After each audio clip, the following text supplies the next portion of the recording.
सासू माँ सरस्वती जी ने अभी अभी घर में प्रवेश किया ही था कि उनके कानों में उनकी दोनों बहुओं की आवाज़ पहुंची, जो शायद उन्हीं के बारे में बातें कर रही थीं।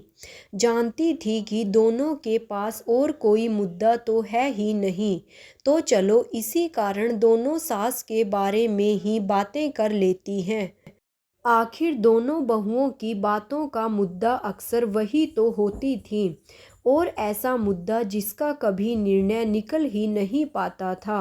पर पता नहीं क्यों फिर भी दोनों उनके बारे में बातें करती रहती थी और उनके बारे में अपनी टीका टिप्पणी करती रहती थी। दोनों आज के ज़माने की पढ़ी लिखी महिलाओं में से थी, जो उच्च शिक्षित थीं, पर उनकी सोच आज भी वहीं की वहीं रह गई थी।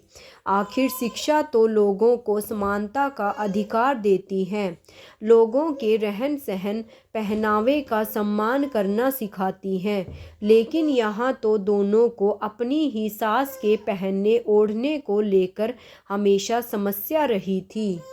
आज की युवा पीढ़ी की उनकी इन दोनों बहुओं को उनका यूं बन-ठन के रहना बुरा लगता था। हाँ, यही तो कहती थी दोनों अक्सर बन-ठन के रहना। उनके हिसाब से आज के ज़माने में कौन मंगलसूत्र पहनता है, या फिर माथे पर इतनी बड़ी बिंदी कौन लगाता है, आधी मांग इतने लंबे सिंदूर से कौन भरता है, या फिर पैरों में पायल और बिछिया कौन पहनता है, और हाथों में भर भर कर चूड़ियाँ कौन पहनता है।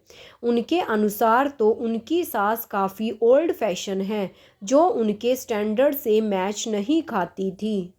सरस्वती जी को शुरू से ही ऐसे तैयार रहना पसंद था। ऊपर से सोने पर सुहागा उनके पति रोहन जी को भी वो ऐसे ही तैयार अच्छी लगती थी।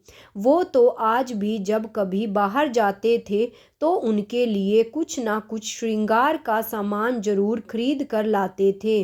उन दोनों का ही मानना था कि सुहागन को इसी तरह तैयार होना चाहिए, पर दोनों ने ही अपनी सोच किसी और पर कभी नहीं थोपी। जब बड़े बेटे अमित की शादी चांदनी के साथ हुई थी, तब उसकी पहली दिवाली पर सरस्वती जी ने चांदनी को एक बार इस तरह से पूरा तैयार होने के लिए कहा था, पर चांदनी ने उनके मुंह पर ही इनकार कर दिया। मम्मी जी, आज के ज़माने में भला कौन ऐसे तैयार होता है? मुझे तो ये सब बिल्कुल अच्छा नहीं लगता। मुझे तो सिंपल ही रहना अच्छा लगता है। उसकी बात सुनकर सरस्वती जी को बुरा लगा। आखिर थोड़ी देर के लिए सही, उनका मन रखने के लिए ही चांदनी ऐसे तैयार हो जाती, पर इस तरह तैयार होना या ना होना चांदनी की इच्छा थी, इसलिए उस दिन के बाद उन्होंने कभी चांदनी को टोका नहीं। आखिर वो अपनी इच्छा किसी पर ज़बरदस्ती तो थोप नहीं सकती थी। जब बड़ी बहू ने ही मना कर दिया तो छोटी बहू को तो वो क्या ही कहती। दोनों बहू अक्सर उनके बारे में ही बात करती रहती थी। दोनों को शायद उनके साथ शर्मिंदगी महसूस होती थी, पर उन्होंने कभी पलट कर कुछ नहीं कहा, और आज भी वो दोनों उनके रहन सहन पर ही बात कर रही थी। ये भी कोई उम्र है मम्मी जी की इतना मेकअप करके रखने की? अब तो कम से कम सादगी से रहना शुरू कर देना चाहिए। सबके सामने पता नहीं उन्हें हमें शर्मिंदा करने में क्या मज़ा आता है। बड़ी बहू चांदनी बोली। हाँ भाभी, मुझे भी सच में बड़ी शर्म लगती है। जब मम्मी जी मेरे साथ कहीं जाती हैं तो मुझसे ज़्यादा बन ठन कर जाती हैं। मेरे हाथों में तो एक ही चूड़ी होती है, और उन्हें देखो कैसे भर भर कर चूड़ियाँ पहनती हैं। मैंने तो एक छोटी सी बिंदी लगा ली, वही बड़ी बात है, और उनकी बिंदी देखो तो, हे भगवान, कितना अजीब लगता है। अब बताओ, मेरी उम्र सजने की है या उनकी? छोटी बहू प्रगति ने भी कहा। और नहीं तो क्या, यहाँ बहुएं तो सिंपल रहती हैं, और उन्हें देखो, इस उम्र में भी इतना सारा सिंदूर, इतनी बड़ी बिंदी, गले में मंगलसूत्र, पैरों में बिछिया पायल पहने घूमती रहती हैं। उन्हें खुद को अजीब नहीं लगता है क्या? इतनी समझ तो उन्हें भी होनी चाहिए कि लोग हंसते हैं उन पर। बड़ी बहू चांदनी फिर से बोली। काफ़ी देर से दोनों की बात सुन रही सरस्वती जी कमरे में आई तो उन्हें देखकर दोनों हैरान रह गई। इससे पहले कि दोनों कुछ कहती, सरस्वती जी ही बोली, बहू, मुझे सुहागन की तरह श्रृंगार करना पसंद है, तो भला मुझे क्यों अजीब लगेगा? लोग हंसते हैं तो हंसने दो, मैं तो अपनी संस्कृति के अनुसार ही रहूँगी। मैं काफ़ी दिन से ये सब सुन रही हूँ, पर मैं कुछ कहती नहीं।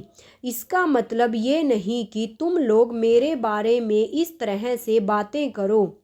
उनकी बात सुनकर छोटी बहू प्रगति ने कहा, पर मम्मी जी, आज के ज़माने में तो लोग सिंपल रहना ही पसंद करते हैं।